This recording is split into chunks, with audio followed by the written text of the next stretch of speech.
पुणे हे शिक्षणाचे माहेरघर आणि याच पुण्यात शिक्षणाच्या माहेरघरात एक धक्कादायक बाब समोर आले। आता सध्या आपण आहोत पुण्यातील वडगाव शिरी भागात आणि या भागातील जे प्रभागातील जे स्थानिक नगरसेवक आहेत यांनी या शाळेमध्ये जी राष्ट्रसंत आचार्य आनंद ऋषीजी महाराज विद्यालय वडगाव शिरी येथे स्थित आहे या शाळेमध्ये जानेवारी महिन्यापासून या ठिकाणी मुख्याध्यापक नसल्याची तक्रार केली आणि यानंतर याबाबत त्यांनी पुणे महानगरपालिका सभेत विचारणाही केली आणि यानंतर एक धक्कादायक बाबीचा खुलासा झाला। या ठिकाणी ज्यावेळेस त्यांनी विचारलं की अजून पुण्यात किती शाळांमध्ये जे आहे ते मुख्याध्यापक नाही आहेत आणि यानंतर ज्यावेळेस ती माहिती आली ती अतिशय धक्कादायक होती। तब्बल पुण्यात उर्दू आणि मराठी म्हणून 91 शाळांमध्ये मुख्याध्यापक हे नाही अशी माहिती समोर आली आणि आत्ता आपण त्याच पुणे महानगरपालिकेच्या या शाळेत आहोत, राष्ट्रसंत आचार्य आनंद ऋषीजी महाराज।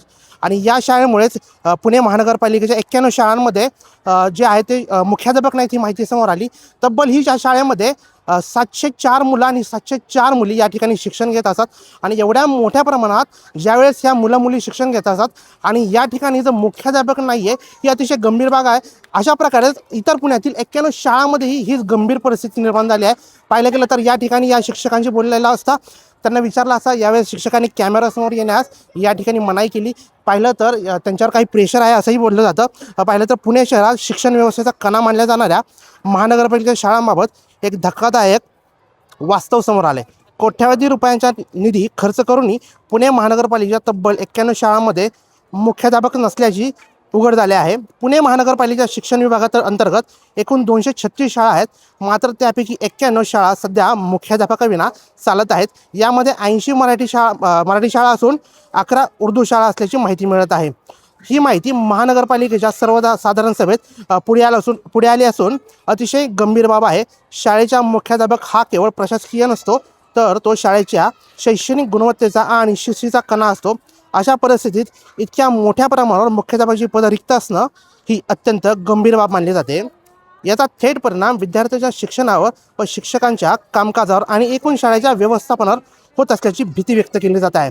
दरम्यान शिक्षक विभागासाठी दरवर्षी शेकडो कोटी रुपयाचा निधी खर्च केला जातो। अंदाजे 800 कोटी रुपये पगारावर खर्च होत असतानाही मुख्याध्यापकांची पदं रिक्त राहणं ही प्रशासनाच्या कार्यक्षमतेवर प्रश्न निर्माण करणे ठरत आहे। याच पार्श्वभूमीवर नगरसेवक योगेश मुळीक यांनी या संदर्भात प्रशासनाला जाब विचारला असताना एक धक्कादायक माहिती समोर आली।